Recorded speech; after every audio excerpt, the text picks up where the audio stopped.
కోర్టులో మీ కేసులు ఏమన్నా ఉంటే గనక ఆ కేసులో మీరు గెలుపొందడానికి వచ్చి ఇక్కడ మొక్కితే గనక ఖచ్చితంగా కోర్టులో మీ కేసు గెలుస్తుంది. నేను ఆశ్చర్యపోయా, అమ్మవారు ఎంత కళగా ఉన్నారు చూడండి, అద్భుతంగా ఉన్నారు.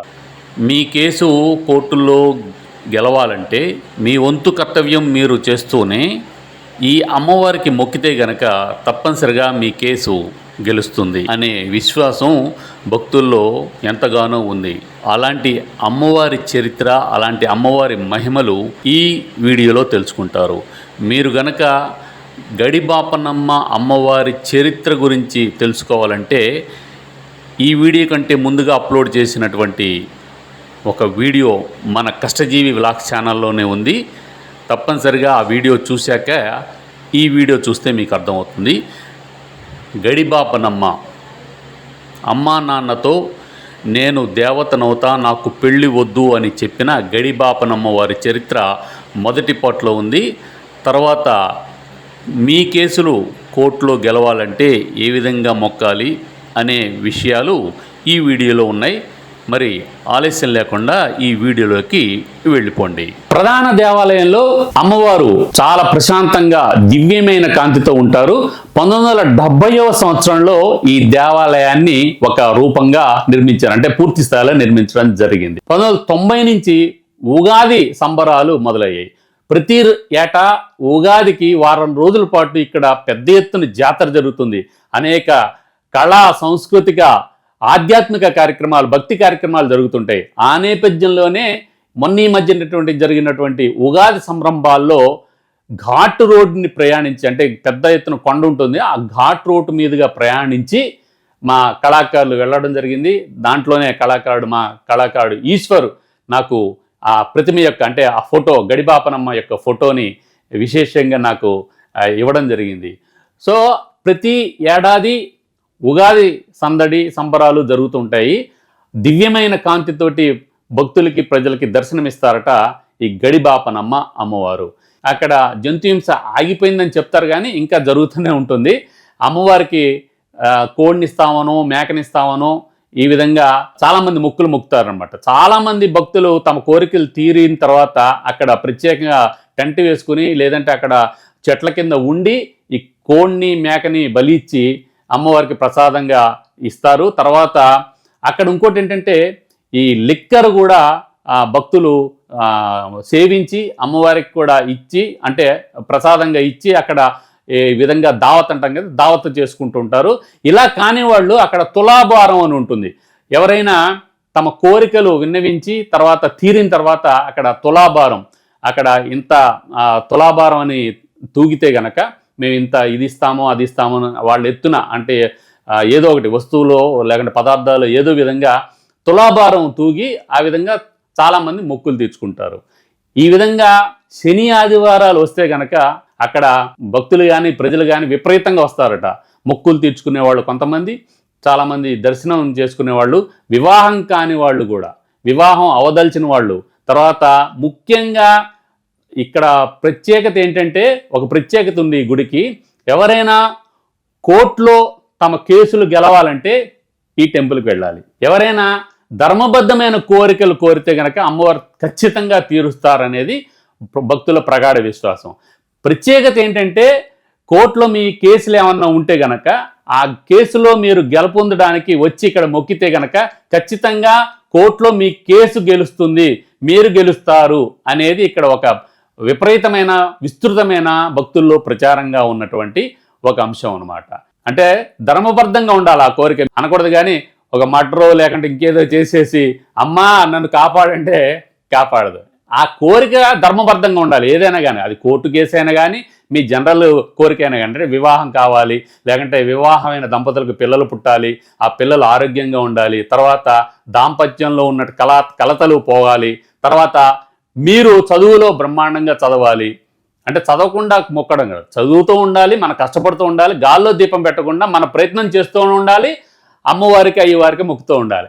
ఆ విధంగా ఏదో ఒక పాజిటివ్ ఎనర్జీ మీకు తోడయ్యి మిమ్మల్ని ముందుకు అంటే నెడుతుందనమాట, సక్సెస్ వైపు నడిపిస్తుంది. ఆ విధంగా కోర్టులో మీ కేసు ఏదైనా ఉంటే గనక, అంటే ధర్మబద్ధంగా ఉండాలి. మీకు ఎవరైనా డబ్బులు ఇవ్వాలి, డబ్బులు ఇవ్వకపోతే వాళ్ళు మనం అప్పు ఇచ్చాము, అప్పిచ్చి వాళ్ళు తిరిగి ఇవ్వట్లేదు, మనం కోర్టులో కేసు వేసాము, ఆ కేసు గెలవాలి. ఎందుకంటే ధర్మబద్ధం కదా, మన డబ్బులు తీసుకుని వాడు ఎగ్గొట్టాడు, అందుకని వాడు ఇవ్వాల్సిన వాడు ఇవ్వలేదు. మాకు కూడా ఖమ్మంలో ఒక అతను ఉన్నాడు, మేము డబ్బులు ఇచ్చాం, వాళ్ళ అమ్మాయి పెళ్లికి మేము హెల్ప్ చేసాం. ఎందుకంటే మాకు కూడా ఒక పాప ఉంది, సరే మంచి ఎక్కడైనా ఎట్లయినా తిరిగి వస్తుంది కదా అని చెప్పేసి ఆ ధర్మబద్ధంగా ఇవ్వడం జరిగింది. 3 సంవత్సరాలు అయింది, ఇవ్వలేదండి. ఏం చేస్తాం, కోర్టు కేసు చేసాం. అందుకనే ఈ విధంగా ధర్మబద్ధంగా ఉండాలి మీ కోరిక. సరే ఎప్పటికైనా ధర్మబద్ధంగా న్యాయబద్ధంగా సంపాదించింది కాబట్టి, కష్టపడి సంపాదించింది కాబట్టి ఖచ్చితంగా మనకు వస్తుంది, కాకపోతే లేట్ అవుతుంది. ఈ విధంగా లేట్ కాకుండా మన కేసు గెలవాలి, బ్రహ్మాండంగా మన డబ్బులు మనకి తిరిగి రావాలని కోరుకుంటూ మేము కోరుకునేది అంటే వాళ్ళు కూడా బాగుండాలి. ఎందుకంటే వాళ్ళు బాగుంటేనే కదా మనకి తిరిగి ఇచ్చేది. ఆ విధంగా మేము కూడా అలా కోరుకుంటాం. అంటే బీ పాజిటివ్ అనమాట ఎప్పటికైనా కానీ. సరే, ఆ విధంగా మీరు కోర్టులో కేసులు గెలవాలి, మీ భూమి కబ్జాలో ఉంది, ఎవరో కబ్జా చేశారు, అది కోర్టులో కేసు వేశారు, మన పక్షం రావాలి అని ఒక కోరిక, అది ధర్మబద్ధం. ఆ విధంగా ధర్మబద్ధమైన కోర్టులో మీ కోరికలు అంటే మీ కేసులు గెలవాలంటే అలాంటి కోరికలు కోరుకోండి.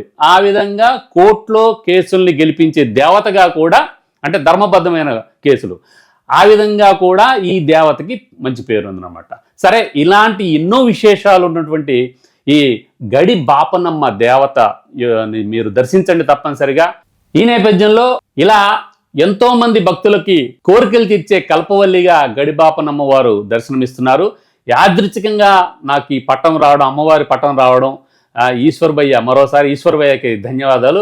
నా తరఫున, మన కష్టజీవి వ్లాగ్స్ తరఫున. ఈ దేవత గురించి నాకు ఇప్పటివరకు తెలియదండి, వాస్తవంగా తెలియదు. సీతపల్లి అనే గ్రామం ఉంది, ఆ గ్రామంలో ఈ దేవత ఉందని చెప్పేసి. సరే, ఈ దేవత గురించి నాకు తెలియజేసినందుకు నేను ఆశ్చర్యపోయా. అమ్మవారు ఎంత కళగా ఉన్నారు చూడండి, అద్భుతంగా ఉన్నారు. అసలు నిజంగా ఫోటోలోనే ఇలాంటి చిత్రపటంలోనే ఇలా ఉంటే నిజంగా దర్శిస్తే ఆ పాజిటివ్ ఎనర్జీ ఎంత ఉంటుంది.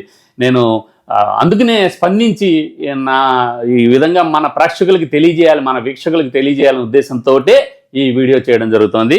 చూడండి, శ్రీ శ్రీ శ్రీ గడిబాపనమ్మ అమ్మవారు, సీతపల్లి గ్రామం, రంపచోడవరం మండలం, అల్లూరు సీతారామరాజు జిల్లా. ఇక్కడ మారేడుమిల్లికి అంటే రంపచోడవరానికి 1.5 గంట ప్రయాణం ఉంటుంది రంపచోడవరం ఊరు నుంచి. అదే మారేడుమిల్లి అయితే మనకి 35 కిలోమీటర్స్. మీరు ఖమ్మం జిల్లా అంటే ఇప్పుడు కొత్తగూడెం భద్రాద్రి జిల్లా అయింది కదా, తర్వాత దాటిన తర్వాత భద్రాచలం దాటిన తర్వాత మీకు మారేడుమిల్లి వస్తుంది. అంటే ఆ మారేడుమిల్లికి 35 కిలోమీటర్స్ దూరంలో ఉంటుంది అమ్మవారు, సీతపల్లి అమ్మవారు దేవాలయం. ఆ ఈశ్వరయ్య చెప్పడం ఏంటంటే ఘాట్ రోడ్ ఉంటుంది, చాలా జాగ్రత్తగా వెళ్ళాలి వెహికల్స్ తోటి, లేకుంటే ప్రైవేట్ వెహికల్స్ అయినా మీరు ఎంగేజ్ చేసుకోవచ్చు. నాకు బస్సు సౌకర్యం ఉందో లేదో నాకు తెలియదు. అయితే ఓన్ వెహికల్స్ తోటే మనం సాధారణంగా ఇలాంటి ప్రదేశాలకి వెళ్లాల్సి ఉంటుంది. కాబట్టి ఎప్పుడైనా మీ ఓన్ వెహికల్స్ తోటి లేదా ప్రైవేట్ వెహికల్స్ తోటి ఖచ్చితంగా మీరు సీతపల్లి గ్రామానికి వెళ్ళండి. దట్టమైన అటవీ ప్రాంతాల్లో ప్రశాంతంగా ఉండే ఈ దేవాలయం గురించి మీరు సొంతంగా అంటే సెల్ఫ్ ఎక్స్పీరియన్స్ అవ్వండి. ఆ విధంగా మీ కోరికలు, ధర్మబద్ధమైన మీ కోరికలు ఉంటే తప్పనిసరిగా అమ్మవారికి విన్నవించండి.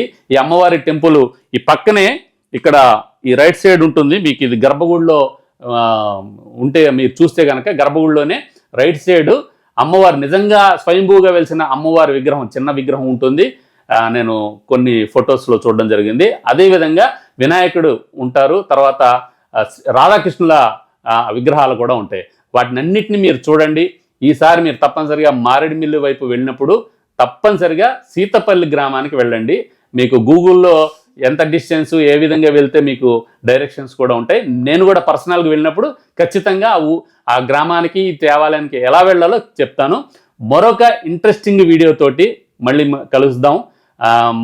మీరు చేయవలసిందల్లా మా కష్టజీవి వ్లాగ్ ఛానల్ని సబ్స్క్రైబ్ చేయండి, లైక్ చేయండి, షేర్ చేయండి, కామెంట్ చేయండి. అదేవిధంగా పక్కన ఉన్న గంట గుర్తుని గట్టిగా లాగి కొట్టండి. బ్రహ్మాండంగా ఇలాంటి అప్డేట్స్ అన్నీ మీకు నేరుగా అందుతాయి మీ డివైసెస్లో. మరొక ఇంట్రెస్టింగ్ వీడియోతో కలుస్తాను. నమస్తే, జై హింద్. ఈ గడిబాపనమ్మ అమ్మవారి దయ ఈ వీడియో చూస్తున్న వారందరి మీద ఉండాలని, అందరూ బాగుండాలని మనస్ఫూర్తిగా కోరుకుంటోంది కష్టజీవి వ్లాగ్స్.